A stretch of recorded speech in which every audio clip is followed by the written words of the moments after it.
Du Togo. L'Assemblée va écouter une allocution de Son Excellence Bassirou Diomaye Diakhar Faye, président de la République du Sénégal. Je prie le protocole de bien vouloir escorter Son Excellence et je l'invite à s'exprimer devant l'Assemblée.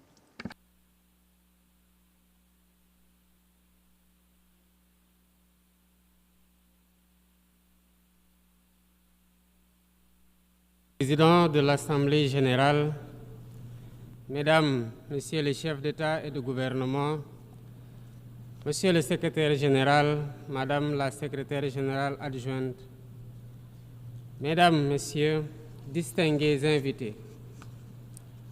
Avant tout propos, je voudrais saisir cette tribune pour saluer à nouveau la mémoire de mon compatriote, Amadou Makhtar Mbow, qui vient de nous quitter. Ancien directeur général de l'UNESCO de 1974 à 1987, il fut un homme d'État émérite et un fervent acteur panafricain de la lutte pour les indépendances. Je félicite M. Philomène Yang pour son élection à la présidence de cette Assemblée générale des Nations unies, ainsi que son prédécesseur pour sa contribution à la mise en œuvre de notre agenda commun. À travers vous, je formule mes vœux de succès dans la conduite de nos travaux. Je salue également l'engagement constant du secrétaire général Antonio Guterres, dont les efforts pour promouvoir la paix, la dignité humaine et le multilatéralisme sont plus que jamais nécessaires. Le Sénégal renouvelle son plein soutien à sa mission en ces temps de turbulence mondiale. En prenant la parole aujourd'hui, je suis habité d'une conviction profonde: l'unité dans la diversité est la clé pour garantir le développement durable et la dignité humaine pour tous, partout dans le monde. Ce thème de la présente session, qui guide nos discussions, nous invite à repenser nos responsabilités collectives et à nous assurer que les principes fondamentaux des Nations unies, définis il y a près de 8 décennies, continuent de porter la promesse d'un monde plus juste et plus équitable. Mesdames, Messieurs, nous vivons dans un monde troublé, où les principes de la Charte des Nations unies, qui prônent l'égalité, la justice et le respect des droits humains, sont chaque jour mis en mal. Les conflits s'étendent, les inégalités se creusent et les crises climatiques aggravent la vulnérabilité de millions de personnes à travers le monde. De surcroît, nous assistons à une remise en cause inquiétante du multilatéralisme, à un moment où l'humanité en a le plus besoin. Le monde doit se regarder en face, sans complaisance. Les valeurs que nous avons juré de défendre sont piétinées dans plusieurs régions du globe. Que l'on soit à Gaza, à Tel Aviv, à Dakar ou ailleurs, chaque être humain est porteur de cette égale dignité, une dignité qui transcende les frontières, les cultures et les appartenances religieuses. C'est notre devoir à tous de veiller à ce que cette dignité soit protégée et respectée pour chaque être humain, sans exception. Ce devoir est l'essence même des Nations unies. Pourtant, nous constatons chaque jour que le droit international, ciment de la paix mondiale, est souvent violé. Des résolutions adoptées par cette Assemblée sont ignorées.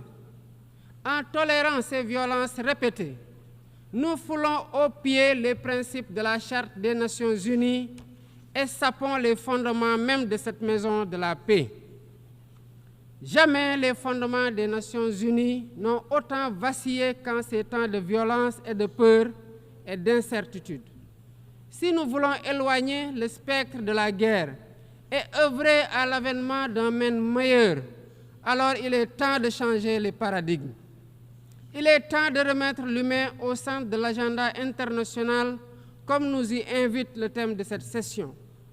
Monsieur le Président, Mesdames, Messieurs, nous ne voulons plus fermer les yeux sur la tragédie qui se déroule dans le Sahel.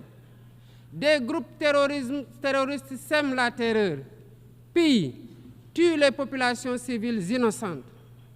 Cette région, autrefois stable, est désormais en proie à une violence quotidienne, tandis que les Nations Unies, particulièrement le Conseil de sécurité, restent trop souvent inertes.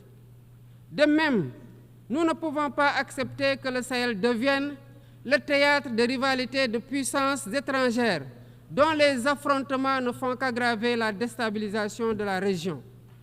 Je dois rappeler ici que la paix et la sécurité de l'Afrique sont indissociables de la paix mondiale.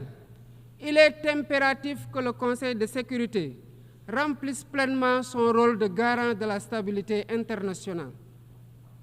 J'exprime à nouveau la préoccupation du Sénégal face à la situation tragique qui perdure en Palestine.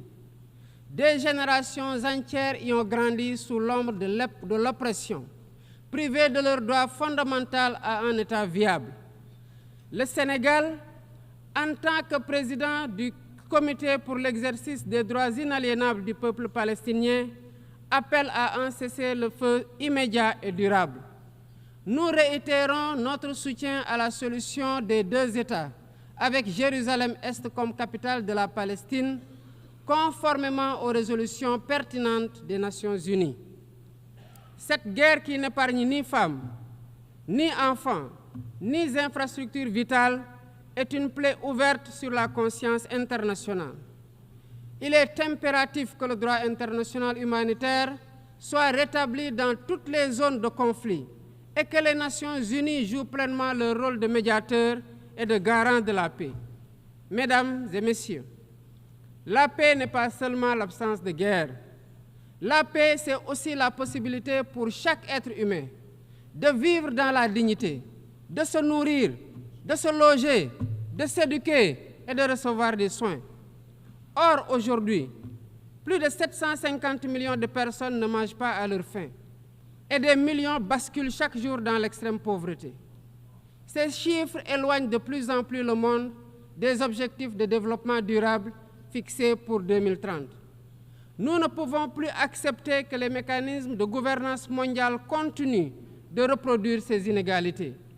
Il est alors temps de rompre avec la logique du chacun pour soi et de bâtir un nouveau contrat social global fondé sur la solidarité et la coopération. Ce contrat doit inclure des réformes majeures pour s'attaquer aux défis politiques, économiques, environnementaux de notre époque. Premièrement, il est impératif de sauvegarder et de renforcer le multilatéralisme comme cadre unique d'action pour la paix et la sécurité internationale. Cela passe par une réforme urgente des institutions mondiales, notamment le Conseil de sécurité, le FMI, la Banque mondiale, afin qu'elles soient plus inclusives et qu'elles reflètent les réalités géopolitiques et économiques actuelles. Le continent africain, en particulier, doit avoir une place plus importante dans ces instances de décision. Deuxièmement, il est temps de corriger les injustices économiques qui freinent le développement de nombreux pays du Sud. Le commerce illégal, l'évasion fiscale, les flux financiers illicites et les congés fiscaux abusifs ruinent les pays en développement, notamment en Afrique. Ces injustices doivent être corrigées pour permettre à tous les pays de participer pleinement au commerce mondial et de bénéficier de la croissance économique. Troisièmement, il est essentiel de garantir avec détermination et d'agir avec détermination contre le réchauffement climatique en respectant le principe de responsabilité commune mais différenciée. Les pays industrialisés responsables historiques des émissions massives de gaz à effet de serre doivent intensifier leurs efforts pour financer une transition énergétique juste et équitable qui ne pénalise pas les pays en développement. Nous devons impérativement protéger notre planète sans sacrifier les droits des nations les plus vulnérables à poursuivre leur développement.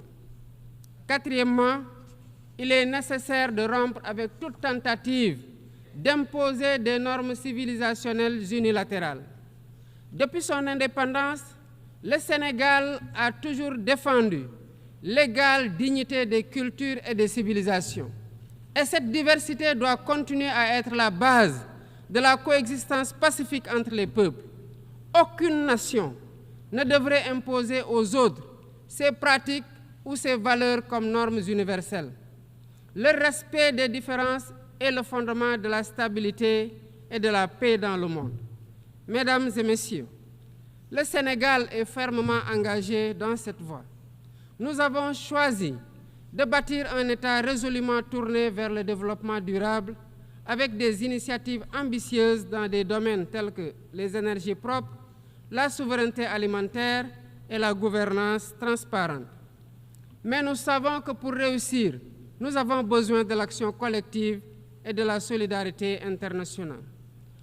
Aucun pays, aussi puissant soit-il, ne peut relever seuls les défis qui menacent l'humanité. Il nous faut donc agir ensemble, unis dans la diversité, pour construire un avenir où la dignité humaine est respectée, où la justice prévaut et où la prospérité est partagée. C'est par la coopération et le respect mutuel que nous surmonterons les crises qui secouent notre monde. Je vous remercie de votre aimable attention.